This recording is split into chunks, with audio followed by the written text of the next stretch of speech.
estimeu més Barcelona, perquè us podeu comunicar amb molta més gent, que sempre tindreu les vostres llengües maternes, però que el català és sobretot una finestra oberta.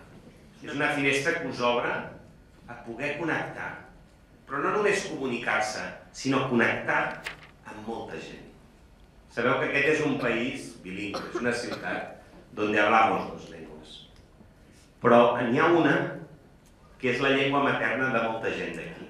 No tingueu cap vergonya de parlar en català, amb l'accent que sigui, perquè heu de saber que la gent d'aquí no sabeu el que valora el fet que algú fa el pas de parlar el català i que ho interpreten com un acte d'aposta per estar aquí, per conviure.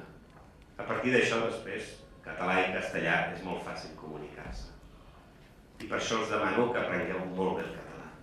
Que ho feu a qualsevol hora, que ho intenteu, que no tingueu cap vergonya.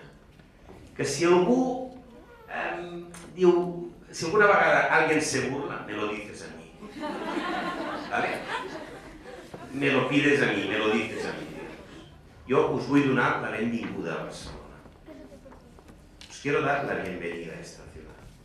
Y sé que ahora es muy pronto, pero algún día lo entenderéis. Recordad que un día el alcalde de esta ciudad os pidió que seáis protagonistas de esta ciudad. Que no os la miréis como una realidad que pasa en vuestro entorno, pero sobre la que vosotros no tenéis nada ni que decir ni que hacer. Esto ahora es muy pronto, acabáis de llegar muchas veces, pero yo os pido que siempre recordéis que el representante de la ciudad de Barcelona os pidió que fueseis protagonistas también de esta ciudad.